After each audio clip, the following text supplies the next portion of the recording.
Please be seated. I am tethered to this mic here, and I'm in the sermon I'm giving you today. I came with several assumptions, which all proved to be wrong.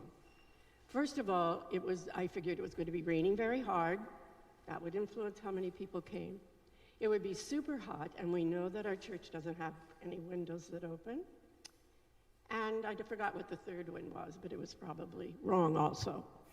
Now, I intend to, as my husband is already looking at me, lower my voice when I have my most important thing to say. So, Matt, you are there in the back, right? You raise your hand if you can't hear me, okay? The deal. Good. I'm taking quite a different take or presentation of our gospel today, and that in itself is a little bit risky, because I am going to ask you to help me.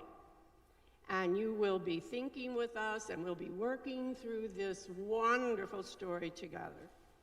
I will say things that you probably already know, that this is Matthew's take of Mark. Mark is the one gospel where everything but, I forget the number now, 13, 16 verses are in all the other gospels. So he has borrowed this from Mark and has got his own take on it. And it has many, many wonderful things about it, and I'm hoping that we can together, bring out some of the most important things. I'm counting on you. All right, I'm going to read this portion, and you have your service. You might want to pull it up in front of you to look at the gospel. And I want to say that before we get this story, that Jesus and the disciples have been traveling widely. And we already know from our text that Jesus was tired. Yeah, you never know about the disciples, but they were probably tired and disgruntled also. So he went away by himself. And now we'll start. Jesus withdrew in a boat to a deserted place by himself. But when the crowds heard it, they followed him on foot from the town. When he went ashore, he saw a great crowd, and he had compassion on them. And he cured the sick. Now, I want you to stop at that point and find all of the incredible things that fill that sentence. And I want you to tell me. You may raise your hand, yell, stand up. It's on you today. Great crowd, yes, a very huge crowd that we find at the end. What else? He had compassion for them. What else? He healed the sick, which was another form of beautiful compassion. Yes. Someone's keeping tabs on him because he goes off by himself, but someone knows where he is. Thank you. That's a brilliant contribution. They always sort of found Jesus wherever he tried to get away. They just did find him. So that's where we begin in this passage. And when it was evening, the disciples came to him and said, "This is a deserted place, and the hour is now late. Send the crowds away so that they may go into the villages and buy food for themselves." Jesus said, "They do not need to go away. You give them something to eat." What are you hearing?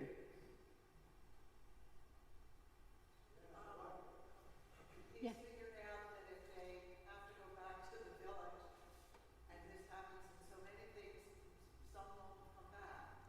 So I think that's a part of it. Yes, thank you, Denise. Yes.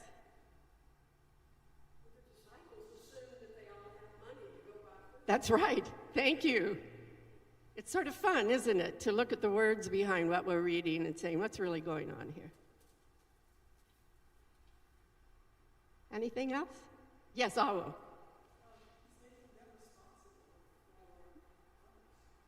He is turning it over to them.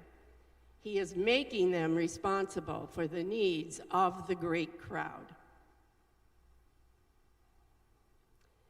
So, There's a lot of innuendo in there. They replied, "We have nothing here but 5 loaves and 2 fish." And he said, "Bring them here to me." Now I'm going to isolate that sentence. I have nothing but 5 loaves. Jesus says, "Bring them to me." What picture do you get in your mind at that point? You don't have to say it out loud. Yes. All right, you're going to have to repeat them for me because I'm far away. Hubris. Oh. That's a very different word than hubris. Thank you. Yes, and I was hoping that some of you would see the parallels to our Eucharist, because it's all in here. Taking the bread, taking the fishes, turning them into something else.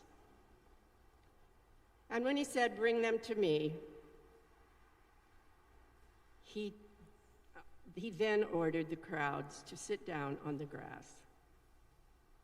And here is our Eucharistic picture in these words. Taking the 5 loaves. When Emily has trained us to look at the things we bring to the altar, that we are giving, and she is receiving, and puts them on the holy table. There is a giving and receiving and interchange as we come to Christ. He looked up to heaven, blessed, broke, and gave them to the disciples. And disciples gave them to the crowds. Now, what's important about that little piece of information with Jesus' interaction, actually at this point, with his own disciples? The crowds are there. He loves them. He cares for them. He takes care of them. He heals them. But it's his disciples who are needing to learn a little lesson here. What is the lesson?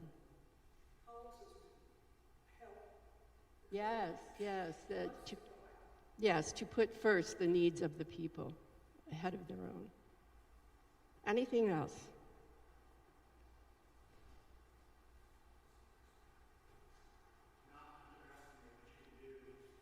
Thank you, Roger. I didn't hear it. Do not underestimate what you're capable of.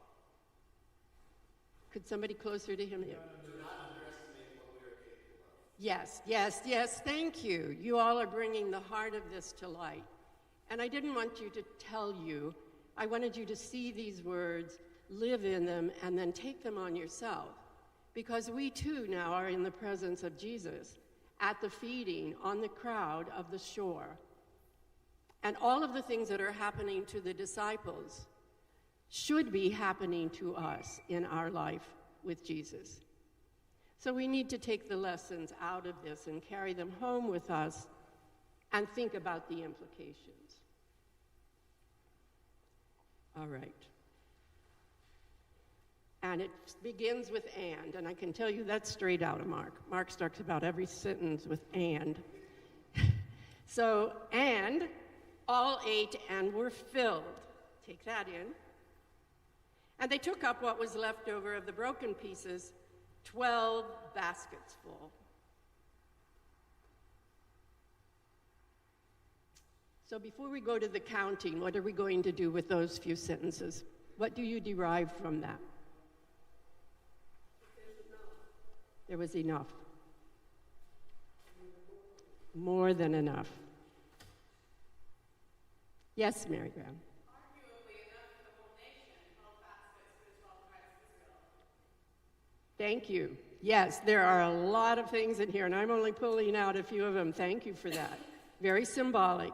Yes, indeed. Anything else? Leftovers will be plenty enough for us if we give away. Okay, my husband's a preacher. He's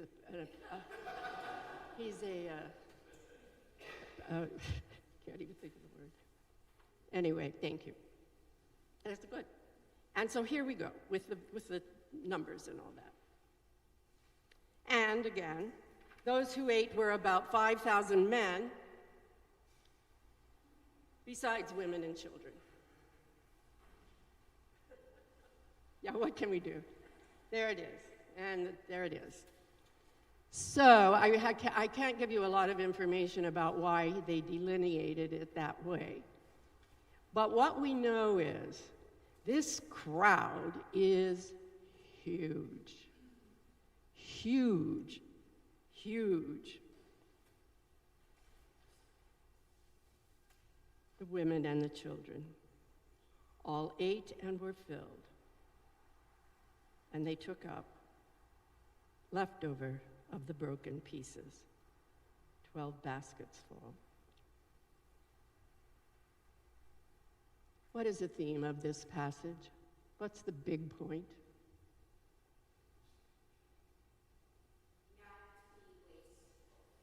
All right, it's good. You're going to have to again carry that forward through someone closer in the parish. Not be wasteful. Ooh, that really hits us in a hard place, doesn't it? Throw it away, throw it away. Get new.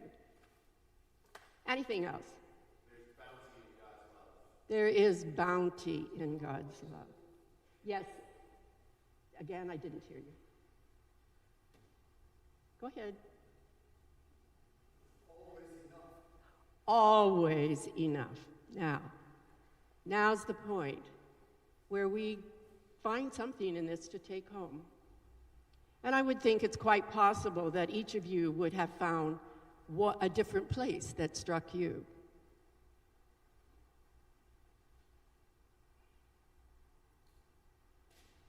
Jesus is always with us. Jesus is enough and more. And do we, you, me, all of us, in our life between now and next Sunday, where do we see Jesus? Where do we feel Jesus? And what are we doing with that? So much is expected of us, but most of it is very simple. And we need to get serious about what we do with Jesus between Sunday and Sunday, and how we represent him and what we consciously do until it becomes such a common thing in our hearts and minds to reach out and do those without thinking about it. I'm being very cautious, but I think I can say this much. Tomorrow I'm visiting someone in prison. I have never done that before. I do not know what I will experience or feel, or what I will say to the person that I know that is in this prison. I guess I would ask you to pray that I would be the hands and feet of Jesus and the voice of love that extends so deeply to all of us.